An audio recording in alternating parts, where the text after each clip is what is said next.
freedom isn't free.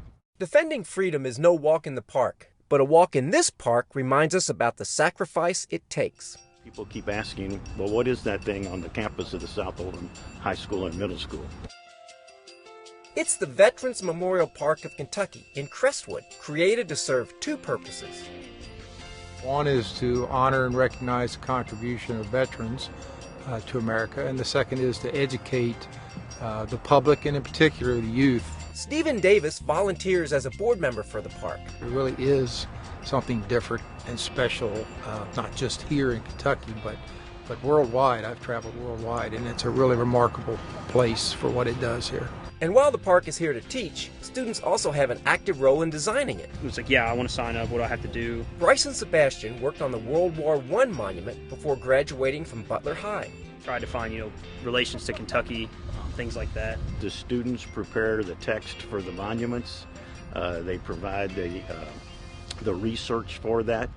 Jerry Nowert is a Coast Guard vet and Oldham County's Director of Emergency Management. I drive by and there are classes walking the park. A teacher with their with their students, walking the path, stopping at the monuments and reading, and just learning about what this park stands for. When you read the stories of individual Americans who made ultimate sacrifices, it starts to weigh on you a little more. You feel a little more of a burden to commit yourself to it. Like I went into it thinking it was a 3 or 4 hour project that I was just going to get my name on a plaque and it would be cool. But when you really start to read the stories of the loss and the suffering and the effort and just the nature of the war itself and the lives that were lost, that's when you kind of feel a little more responsibility, at least for me, to do the best job you can. I did the research on the photos for the World War II monument. Nicholas Pauley is a senior at Oldham County High, now headed for the Army. This has helped contribute to me wanting to go to a service academy and join the military. After high school, I've been appointed to West Point, so I'll be going to West Point at the class of 2025.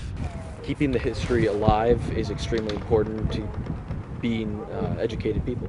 A path winds through the park, tracing history, with red concrete indicating years of conflict when Americans died. And it's sometimes an eye-opener to the students and anybody else who walks through here. They sacrifice their time and their family to serve our country. Ann Helton's late husband, Don, founded the park. Don had a dream of a $25,000 park.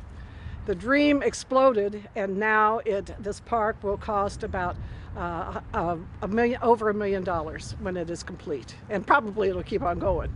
With continued fundraising, the park is blooming with monuments far beyond original expectations. An Oldham Countyan who lived here is a retired master sergeant from the Army. He approached us and he said, "How much do those monuments cost?" And we told him. And he said, "If I pay for one for World War II, can you get it up before I pass away?" He's still with us, thank God.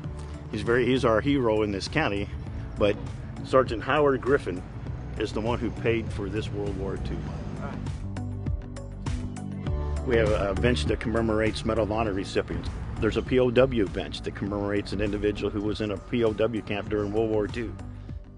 There's also a tribute to Gold Star families. And the Gold Star families are those who have lost a loved one in combat or while on active duty.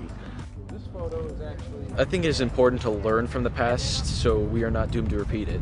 If one generation does not learn about what our vets did, then it's all lost. No one will know it. It'll be completely lost, and we don't want that. We need to learn from the bad parts so we can never repeat them again.